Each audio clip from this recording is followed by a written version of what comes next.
ನಮಸ್ಕಾರ ವೀಕ್ಷಕರೇ, ಇಂದಿನ ಈ ವಿಡಿಯೋದಲ್ಲಿ ಅಹಂಕಾರದಿಂದ ನಾನೇ ಶ್ರೇಷ್ಠ, ನನ್ನಿಂದ ಎಲ್ಲವೂ ಸಾಧ್ಯ ಎಂದು ಅಹಂಭಾವನೆ ಹೊಂದಿದವರಿಗೆ ಕಾಲವೇ ಹೇಗೆ ಉತ್ತರ ಕೊಡುತ್ತೆ ಎಂಬುದನ್ನು ಈ ಒಂದು ಚಿಕ್ಕ ಕಥೆಯ ಮೂಲಕ ನಾನು ನಿಮಗೆ ತಿಳಿಸುತ್ತೇನೆ. ಹಾಗಾಗಿ ಈ ಕಥೆಯನ್ನು ಸಂಪೂರ್ಣವಾಗಿ ಕೊನೆವರೆಗೂ ತಪ್ಪದೇ ನೋಡಿ.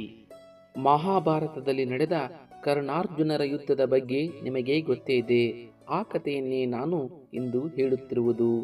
ಈ ಯುದ್ಧದಲ್ಲಿ ಅರ್ಜುನನ ಬಾಣದ ಶಕ್ತಿಯಿಂದ ಕರ್ಣನ ರಥವು ಬಹಳ ದೂರ ಹಿಂದಕ್ಕೆ ಹೋಗುತ್ತಿತ್ತು. ಆದರೆ ಕರ್ಣನ ಬಾಣ ಅರ್ಜುನನ ರಥಕ್ಕೆ ತಾಗಿದಾಗ ಕೇವಲ 7 ಅಡಿ ಮಾತ್ರ ಹಿಂದಕ್ಕೆ ಹೋಗುತ್ತಿತ್ತು. ಪ್ರತಿ ಬಾರಿ ಕರ್ಣನ ಬಾಣ ತಾಗಿ ಅರ್ಜುನನ ರಥವು 7 ಅಡಿ ಹಿಂದಕ್ಕೆ ಹೋಗುವಾಗಲೂ ಸಾರಥಿಯಾದ ಶ್ರೀಕೃಷ್ಣನು ಹೇಳುತ್ತಿದ್ದ, ಎಷ್ಟು ವೀರಶಾಲಿಯಾಗಿದ್ದಾನೆ ಕರ್ಣನು ಎಂದು. ಅರ್ಜುನನ ಬಾಣ ತಾಗಿ ಕರ್ಣನ ರಥವು ಬಹಳ ದೂರ ಹಿಂದಕ್ಕೆ ಹೋಗುತ್ತಿದ್ದರೂ ಶ್ರೀಕೃಷ್ಣನು ಏನೂ ಹೇಳದೆ ಸುಮ್ಮನೆ ಇರುತ್ತಿದ್ದ. ಹಲವು ಬಾರಿ ಹೀಗೆ ನಡೆದಾಗ ಅರ್ಜುನ ಸಿಟ್ಟಿನಿಂದ ಕೃಷ್ಣನಿಗೆ ಹೇಳುತ್ತಾನೆ, ಓ ವಾಸುದೇವ, ತಾವು ಎಂತಹ ಪಕ್ಷಭೇದ ಮಾಡುತ್ತಿದ್ದೀರಾ? ನಮ್ಮ ರಥವು ಕೇವಲ 7 ಅಡಿ ಮಾತ್ರ ಹಿಂದಕ್ಕೆ ಹೋಗುತ್ತಿರುವುದು, ಆದರೆ ನನ್ನ ಬಾಣದ ಶಕ್ತಿಯಿಂದ ಕರ್ಣನ ರಥವು ಬಹಳ ದೂರ ಹಿಂದಕ್ಕೆ ಹೋಗುತ್ತಿದೆ. ಅದನ್ನ ನೋಡಿಯೂ ಕೂಡ ತಾವು ಮಹಾವೀರ ಕರ್ಣ ಅಂತ ಹೊಗಳುತ್ತಿರುವುದೇಕೆ?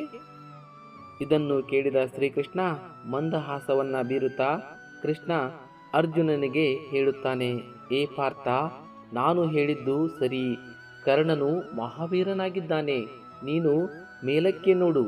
ನಿನ್ನ ರಥದ ತುದಿಯಲ್ಲಿ ಜಗತ್ತಿನ ಅತ್ಯಂತ ಶಕ್ತಿಶಾಲಿಯಾದ ವೀರ ಹನುಮ ಮತ್ತು ಮುಂದೆ ನಿನಗೆ ಸಾರಥಿಯಾಗಿ ನಾನು ಇದ್ದರೂ ಕೂಡ ಕರ್ಣನ ಬಾಣ ತಾಗಿ ರಥವು 7 ಅಡಿ ಹಿಂದಕ್ಕೆ ಹೋಗುತ್ತಿದೆ.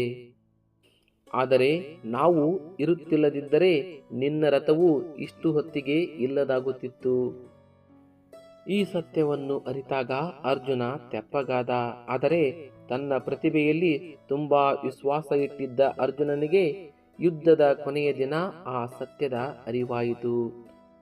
ಸಾಮಾನ್ಯವಾಗಿ ಎಲ್ಲಾ ದಿನವೂ ಯುದ್ಧ ಮುಗಿದಾಗ ಸಾರಥಿಯಾಗಿದ್ದ ಶ್ರೀಕೃಷ್ಣನು ರಥದಿಂದ ಮೊದಲು ತಾನು ಇಳಿದು ನಂತರ ಅರ್ಜುನನಿಗಾಗಿ ಬಾಗಿಲನ್ನ ತೆರೆಯುತ್ತಿದ್ದ.